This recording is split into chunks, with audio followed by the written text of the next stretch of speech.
So good afternoon. This is Fraser Cameron, the director of the EU Asia Centre in Brussels, welcoming you to this first webinar featuring Reinhard Butikofer. He is the chair of the European Parliament Delegation for Relations with China and a well-known China watcher, but he's also well known for his views on foreign policy, prominent Green, and I think the smile on his face is because the Greens did very well in local elections in Germany last week. So welcome, Reinhard. We've got a number of questions coming in already about the summit, but perhaps it would be good for you just to give your overall assessment, and then I will give you some of the more specific questions that have come in. Reinhard. Well, first of all, of course, thank you for having me, Fraser. Always a pleasure to be with you. I would say the lean summit that we saw was certainly poor on results. The only notable deliverable was the agreement on GI, which has been sold now for the fourth time, if I count correctly. I hope they will stop doing this over and over again. Finally, it's a nice treaty, but it doesn't stand in for the much larger ambition that we're pursuing with regard to other issues. So we can't fool ourselves that we are achieving results by always pointing to the same achievements from yesteryear. Other than that, the quadrilogue, as Mrs. von der Leyen called it, was an interesting demonstration to, let me put this a bit controversially, of two takes on China that you can observe these days. One was Mrs. Merkel's approach and one was the EU's approach. And I'm putting this so starkly because I really feel the Chancellor is increasingly out of sync with the rest of the Union. So for instance, when she commented on the chances for achieving a final result in the 7-year-old negotiations on an investment agreement, she decreed that she saw sufficient political will on either side to come to a conclusion before the end of the year. While Mrs. von der Leyen had emphasized just before that the EU will insist on major Chinese concessions, and that without such concessions, we would not take an agreement just for the agreement's sake, that it has to be worth having. So basically, how could the Chancellor argue that she knows that there is sufficient will on the Chinese side if Xi Jinping has not demonstrated his willingness to make the concessions that we're expecting? Or is she saying that she's willing to take what he's willing to give? Von der Leyen took a different approach, as did Charles Michel, and they also emphasized topics beyond trade and investment. And I think it's fair to say that the European Union clearly stuck to its guns and followed suit to what had been demonstrated in the last video summit in June, where we strongly emphasized also a couple of critical issues where we are at odds with China, increasingly so.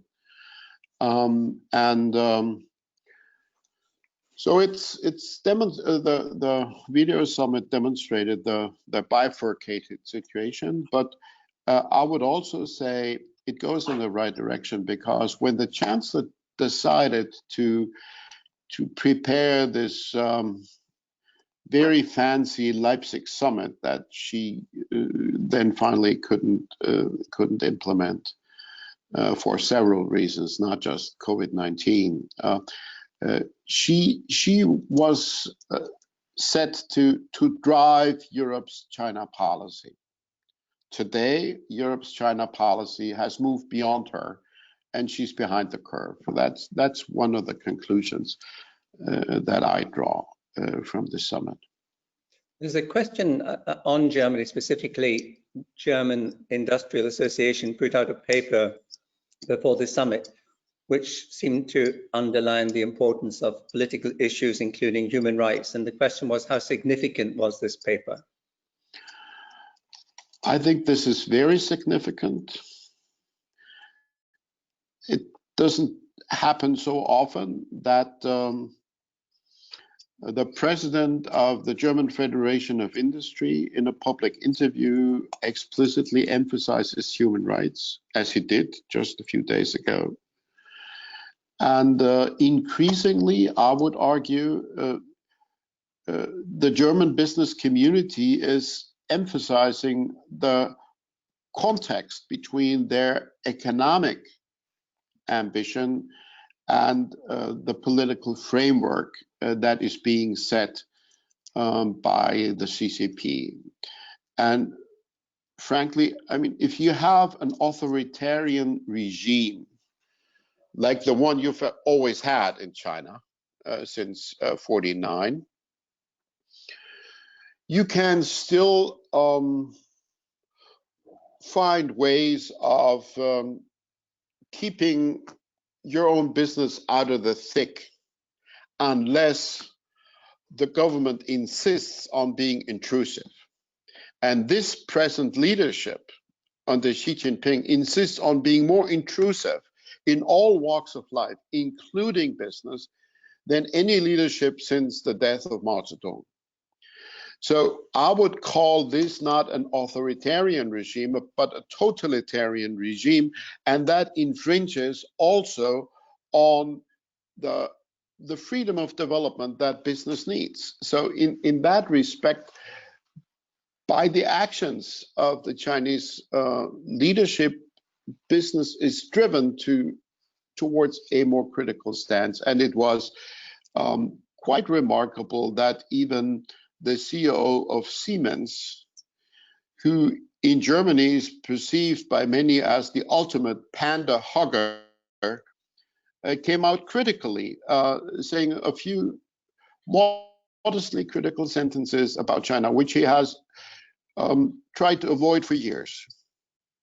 At the same time, and this is another question, is it not going to be very difficult for the EU to achieve its economic recovery goals without working closely with China and increasing trade with China?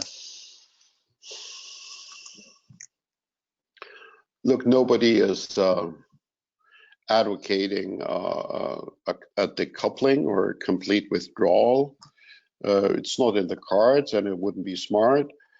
But strategically, I'm not sure that betting on the Chinese market is going to be such a convincing strategy. Because when you look at China's own thinking about the development of its internal market, first, you have to take note of the fact that they're still adhering to the Made in China 2025 strategy, which they published in 2015. That is a strategy that is ultra-nationalist in its scope, and it doesn't just set goals for making great technological advances, it also does set goals for pushing out foreigners from the Chinese market. And more recently, there is a new theory promoted strongly by Xi Jinping about the dual circulation system, and the emphasis is on the domestic circulation, basically the development of China's internal market with developing technologies to make them less dependent on external exchange. So autarky is a much bigger game in China today than it would have been 2 years ago, 3 years ago. And this Chinese leadership is not necessarily set on keeping its doors open. Now, once in a while, they open a door, like in the financial market, but only after the market has already been divided up between Chinese players. Then they open the door and allow everybody in. And then you find that external players amount to just a mere 2% of that market, because it's all been sort of distributed beforehand. So they open the platform when the train has left. That's been their practice, and so strategically to bet your fortune or to bet your company on the Chinese market, I'm not sure how long that will help you surviving. Someone saying von der Leyen actually made a few positive comments about progress in recent weeks on the investment agreement. So do you not think that given China is in a trade war with the United States, China really would like to make a deal with Europe before the end of the year? Well, that's one speculation. I wouldn't completely exclude that.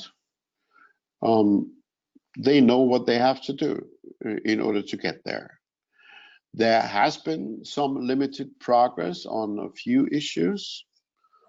On paper, that looks nice. I think we will all have to look very hard how that would be implemented, because I think this is a dominating experience that implementation is the real game in China, and whether you can make those measures stick with regard to transparency of subsidies, with regard to non-discriminatory practices of SOE, all that remains to be seen. But there has been some movement on the paper. Still, we have not found any responsivity from China on our expectations with regard to market access, and thirdly on sustainability, in particular labor protections. Now, there's a couple of questions here on an issue that's close to your heart, climate change. Do you think China understands the necessity of a step change to save the planet here? It says, do you think China really grasps the importance of meeting the standards that were set in Paris? Yes, I think China does. And China understood that relatively early. I recall the year 2006 when everybody discussed the Stern report that laid out the possible cost to the world of non-action on climate. At that time, China invited Sir Stern to also do a specific report for them and how climate change would impact China itself. And he came to very convincing conclusions about the need for China to move, because it would be one of the countries that would be impacted the most by climate change. So I think they've understood that for a very long time. But on the other hand, climate change is not a commanding priority for them. Their main priority is to keep control, to keep in power, to have the Communist Party dominate everything. And that trumps economy, that trumps human rights, that also trumps climate change. And more recently, I have seen a great deal of reluctancy on the part of China to really act. So they promised in Paris 5 years ago that they would peak with CO2 emissions in 2030. Even when they made that promise, everybody, including experts in China, was convinced that they could easily peak by 2025. They have refused so far to increase their ambition. The EU has negotiated hard with them to try convincing Beijing that they should team up with us in both raising our ambitions in order to create momentum for a more global effort to do more, because on the basis of what countries have promised to contribute, we will never attain the Paris goals. So there needs to be more action, and China has refused to move. The Chancellor mentioned that and said she hoped that China could move that goal forward, and it would be easy for them to do that in 2025, but they're not promising. Also, they meant to introduce a nationwide CO2 emissions trading system originally in 2016, then Xi Jinping postponed it. The EU has negotiated with them to try convincing them that they should put that in place very soon to put a price on carbon in China. They're reluctant to do it. They are reluctant to stop exporting coal. On the contrary, they are now reinvesting into coal. They have lowered, in the last report of the government to the NPC, they have lowered their goals with regard to climate emissions. So when some people say China is an indispensable partner for climate change, I would say, yes, indeed, they're indispensable, but presently not that much of a partner. And as you mentioned, coal-fired power stations, another question, can the EU do anything to influence China's extensive practice of building, supporting coal-fired power stations along the Belt and Road? Yes, of course, I think we can. We can do that in the Western Balkans, for instance, by offering those countries a better deal. We could also help other countries along the Belt and Road understanding the risks and offering them a better deal. There's a lot of work we can do, yes, but not without ourselves getting active and becoming a partner for the countries that we have in mind. Yeah. Okay, there's a few questions too now on human rights. Was it significant that Xi Jinping agreed to have a live human rights dialogue and apparently suggested that the EU observers could visit Tibet? No, I don't think so. We've had this dialogue time and again. I've participated in one recently, and it's not a dialogue. It's anything but a dialogue. It's an exercise in futility. I'm not even sure we should insist on having it, because sometimes this is used as an excuse for not raising human rights when the big shots meet. You can always say, well, for that we have the human rights dialogue. It's not a meaningful exchange. Still, you might not want to kill it, because rupturing a line of communication that you still have might not be good diplomacy, but don't expect anything from that. It just helps reminding ourselves and China that there is this nasty human rights issue, and it doesn't go away. There's a related question in terms of von der Leyen saying this was a frank and open discussion, and the question was, does that mean because they raised various human rights issues, and Xi Jinping did not like this, or why did she use that language? I assume that's what she wanted to say. Again, she used different language from the chancellor. The chancellor added the word honest. I really wonder what she means when she attests to Xi Jinping that he held an honest dialogue. But to say there was a frank discussion normally means we told each other off. And indeed, some of the reporting says that they got into an almost heated exchange on human rights, where Xi Jinping told the Europeans that he didn't want to be lectured on human rights. Now, I think he completely misunderstands our intentions.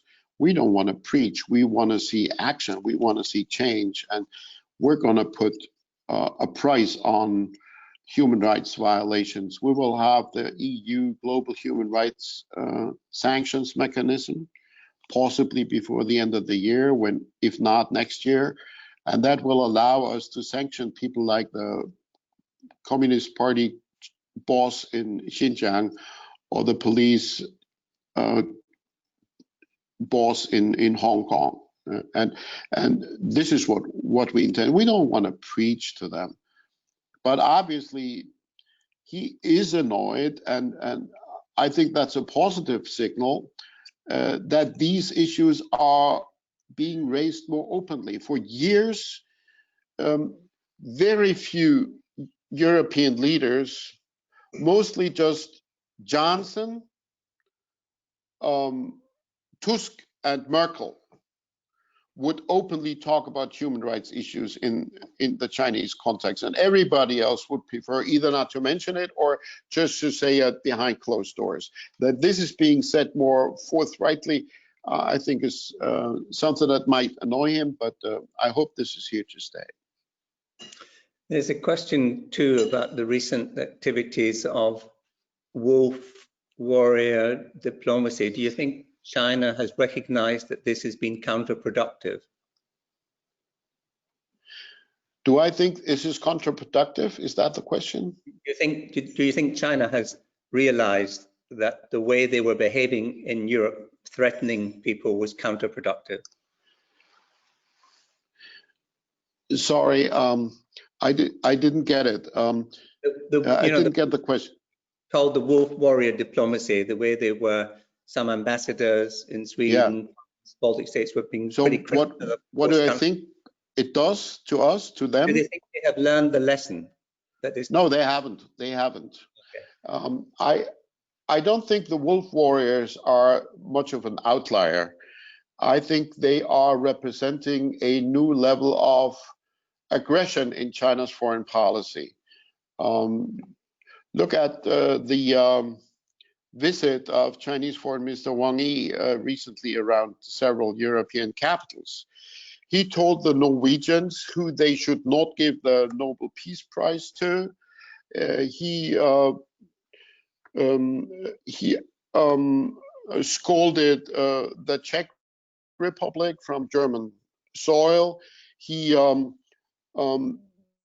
told everybody that it wasn't a fact that the pandemic originated in China. I mean, he picked his fights as if that wasn't, and I think in fact it wasn't a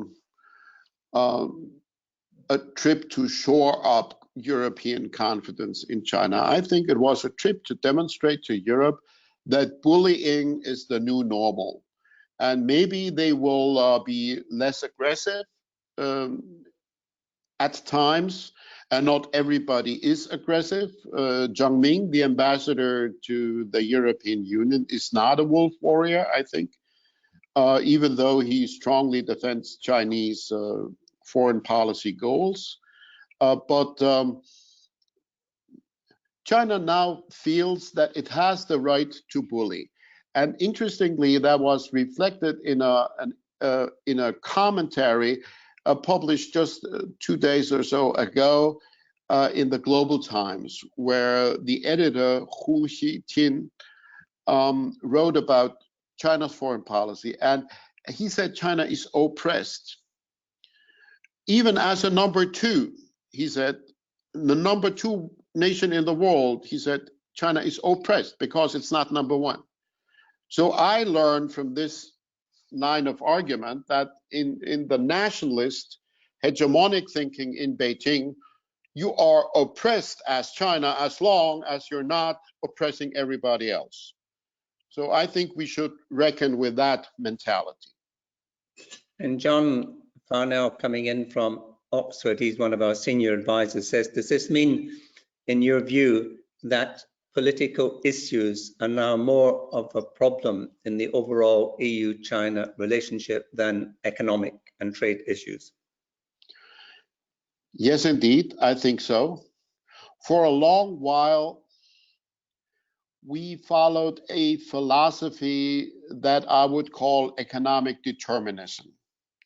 We felt the economic relationship was the core and the center of our relationship. And if this developed well, and if we got more involved with China, with more investment, more trade, this would end up transforming China also, and making China what Bob Zoellick called a responsible stakeholder. Now, this theory of economic determinism has failed. This is not the outcome. And I believe in the case of China, political thinking,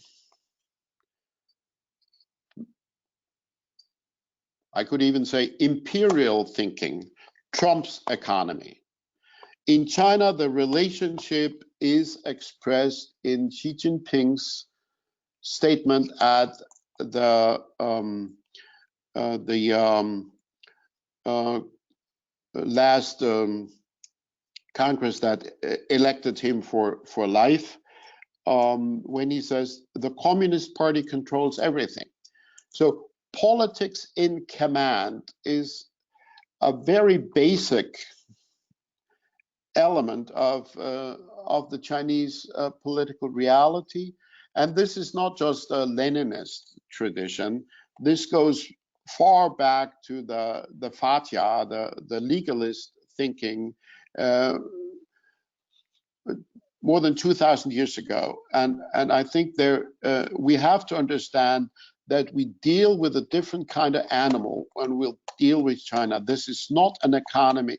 That's not a country where the economy basically shapes the political options. That's where policy shapes the economic options.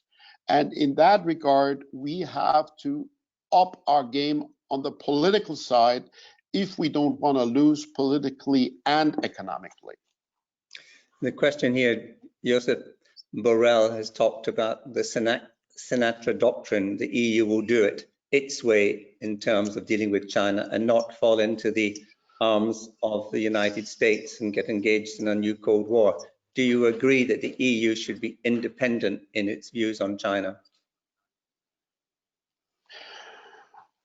Well, I hope that we might not need the Sinatra doctrine all that much after the election of the next American president. I'm really looking forward to a situation where there would again be a greater opportunity for cooperation across the pond, across the Atlantic, on China. And Borrell himself has made this very good offer to the US government saying, let's have a transatlantic dialogue on China. And it took Pompeo quite by surprise, and he needed a few days to respond positively. I know that this is also being seen very positively in the Biden camp. And frankly, if Biden wins, I think one of the major changes will not be on the goals necessarily of America's China policy, but the major change that I expect would be that they would again try to coordinate China policy better with their friends and allies. And that would be a great opportunity for us. So I hope to be able to dance with the Americans better than we can presently. So the Sinatra doctrine is a transitional doctrine, I hope. It's a question about what's the role of your delegation under the pandemic conditions, because normally you would be visiting China and you would be receiving delegations. Are you doing any contacts by virtual means, is the question? The delegation has played almost no role during the pandemic. We've had a few video and telephone conferences with the members of the bureau of the delegation, trying to do planning, and we meant to organize a delegation meeting, which is not so easy to do because you have to get a special permit by the Conference of Presidents, which is not very keen on doing that. We planned to have a meeting with Ambassador Zhang Ming to invite him to explain China's position. Now that has been superseded because AFET also had the idea of inviting Zhang Ming. So we're going to do a joint session of the AFET committee and the China delegation next Monday. And this will be web streamed, talking to Zhang Ming and to Gunnar Wigand. Okay, that's good. There's a question, I think, from a Chinese journalist here. You're often very critical, or mostly very critical about China. Are there any good things you think about China? Yes, there are millions of good things, and one of the best about China is the courage of the Chinese people to stand up for their interests and against dictatorship. I think he's also referring more to the economic progress that China has made. Do you accept that China has really? Sure, China, look, we're not here to give grades to China like Deng Xiaoping gave to Mao Zedong, saying China is 65% good or 70% good or only 45% good.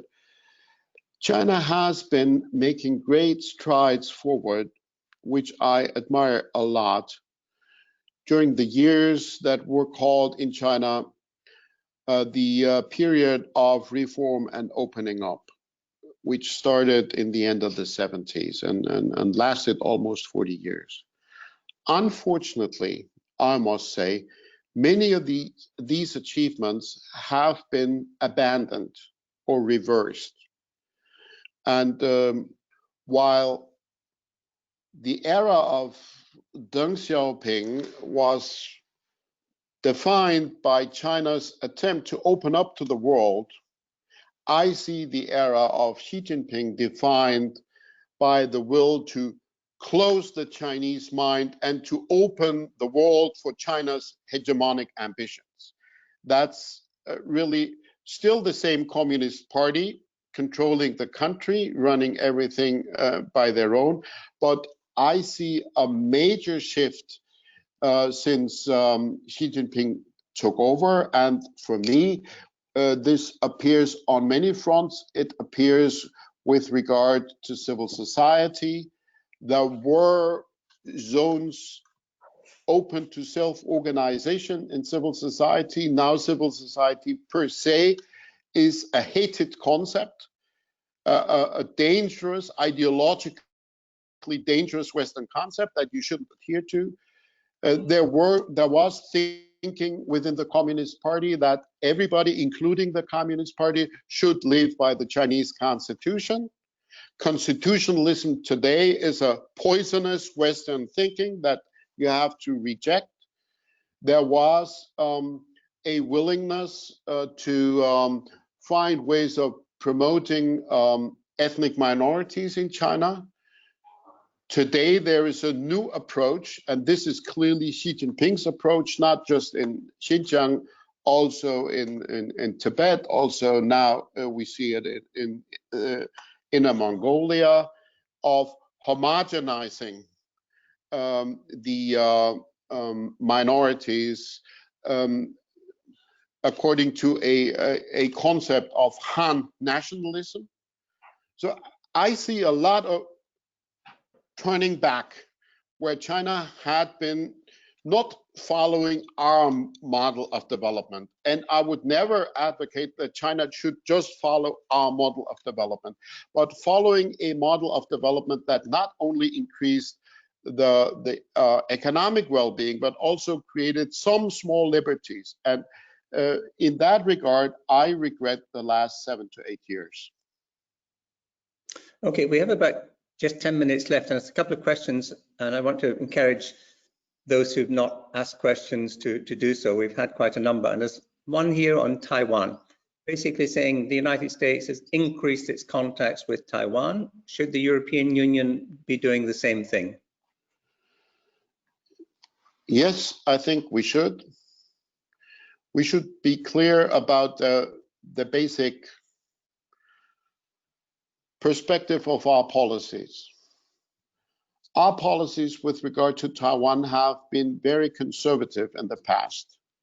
You can describe it in 4 words. Please keep the status quo. Keeping the status quo means not reuniting through force against the will of the Taiwanese and not going for independence. And if need be, handing the question of unification down through the generations, but not creating armed conflict and not trying to go for independence. This is still my position. However, I see that the PRC and in particular Xi Jinping is not willing to condone that anymore, and the aggression on different levels from Beijing against Taipei has been increasing year on year. So I think keeping the status quo, and this should still be our interest, we have to increase our support for Taiwan's democracy. So dialectically, only by changing our policy and investing more in the cooperation with China, can we possibly help achieving the goal of keeping stability and not conflict. And there's a couple of questions here on the EU's ability to stay united on China. The first one says, how successful has it been since we agreed the new China strategy of spring 2019? It seems we are more coherent, but the related question is, what is the future of 17+1? There were 2 major distractions in the past that impeded very much European coherence in our China policy. One was the 17+1 or 16+1, and one was Germany. Germany had a very exquisite, favorable position in its economic relations with China because there was a huge degree of complementarity. China provided us with a cheap mass production to satisfy our consumer market, and we provided China with luxury cars and high-tech products that they craved. This very neat arrangement is falling apart bit by bit as China understandably wants to move up through the value chain. They are, so to speak, becoming more German, and that forces the Germans to become more European. Merkel already noted that after her 9th China visit in 2016, when she said, to the astonishment of many at the time, China is becoming more of a competitor. This is the reality, and this also explains part of the mood in the a change in the mood of the German business community. So Germany is becoming more European. That's helpful. And that, for instance, will help to finally get the IPI, the International Procurement Instrument, that the Chancellor's office blocked twice in 2012 and 2016. This time they will be on board. And on the other hand, there's been 17+1, 16+1, which has turned out to be a format of empty shallow hopes. I would say today the 17+1 is an empty bag. The Polish are disappointed. Even President Zeman of the Czech Republic, who's half in the pockets of the PRC, has expressed his disappointment about not fulfilling the promises with regard to investment. So I think China antagonizing the Germans more and disappointing the 17+1 has contributed to more coherence or the opportunity for more coherence of the EU's China policy. One of our Chinese colleagues here has said China has put forward a proposal for a global data security initiative.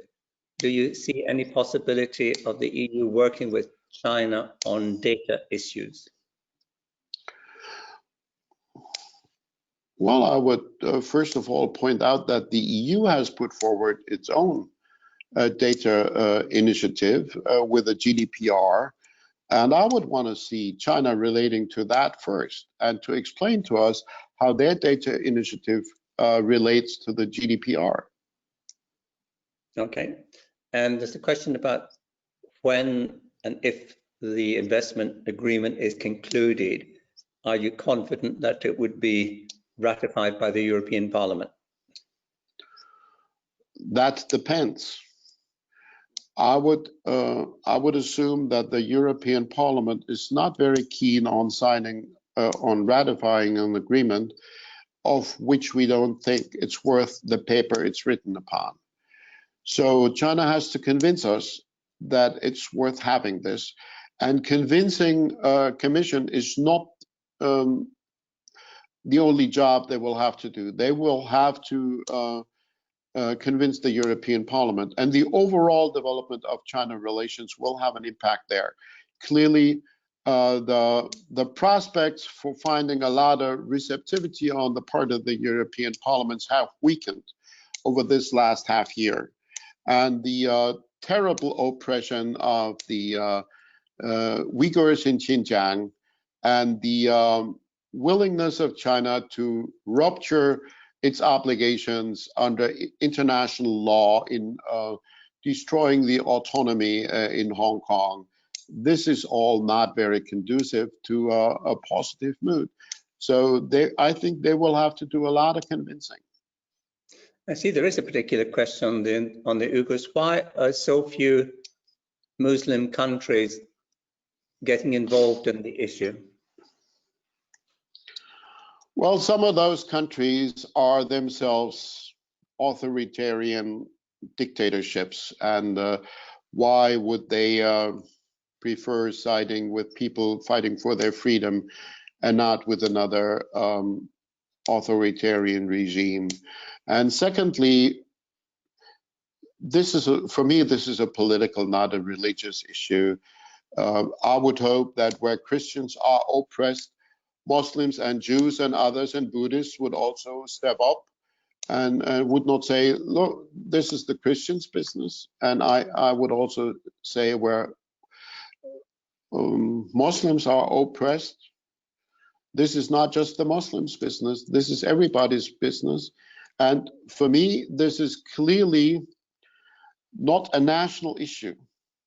I have never in the least had anything to do with any idea of Uyghur separatism or any other kind of separatism. For me, this is just a human rights issue. And on that, we all share the same, or should all share the same ambitions and the same engagement. How do you rate Germany's new Indo-Pacific strategy is the question.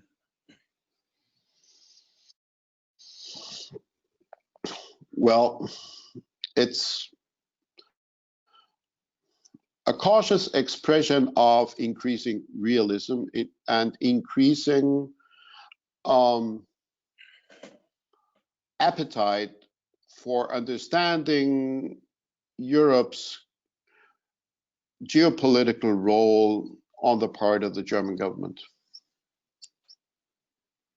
And the follow-up issue is, should the EU become more involved with other democracies in Asia? So I say that again. The question is, do you think the EU should be doing more to support other democratic states in Asia? I guess, are other I would be strategic... very much in creating very much in favor of creating as much of an alliance of democracies as possible. And I'm not just looking to OECD countries. I'm looking in particular also to democracies in the global south. And it should be in our interest to strengthen them and to find solidarity. And in the past, we have not always stepped up to the plate where we should have. I found it very gratifying that when Wang Yi visited Berlin just a few days ago, the German foreign minister stood up and rejected Wang Yi's aggression against the Czech Republic. And I found it very gratifying that at this summit, obviously, the EU leaders raised the issues also of the 2 Canadian hostages that have been jailed in China for retaliation. And I think indeed democracies should stand in for each other. And but this should not be just the OECD halves. It should also look at the wishes, the will, and the expectations, and the aspirations, and the contributions from our partners in the global south. And we got through all of this without mentioning Huawei, but there is a question on Huawei. What's Germany going to do on Huawei? The Chancellor is fighting a rearguard battle on Huawei as on other issues too. The balance is tilting against Huawei for several reasons. I mean, the fact that you can't hide behind the British anymore is deplorable from her perspective. She would always say, look, if the British can, why couldn't we? Now the British say we won't. The French have taken a different route. The Danish have. Increasingly, it is impossible to portray this whole discussion as just an imposition from the US. I mean, the best argument on the part of Huawei was, you Europeans should not let Washington impose on you what you're supposed to do.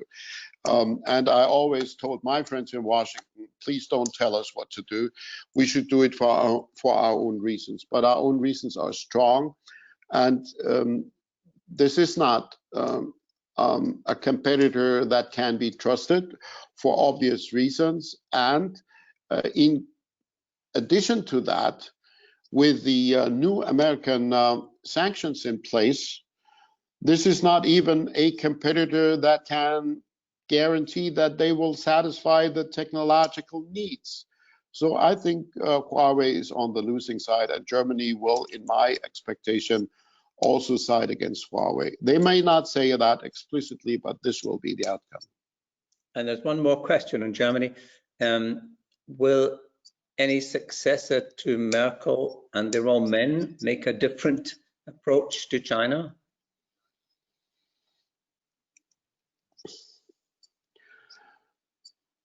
Look, the Chancellor has been in office for so long that she has developed a certain habit of doing things.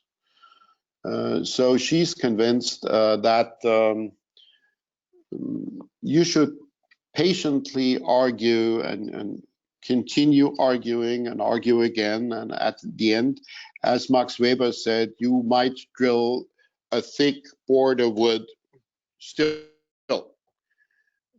She has not realized that she's sitting there now with her wood drill, but she's working on a plate of steel, and the wood drill doesn't achieve anything. And a new chancellor would have to reassess the situation.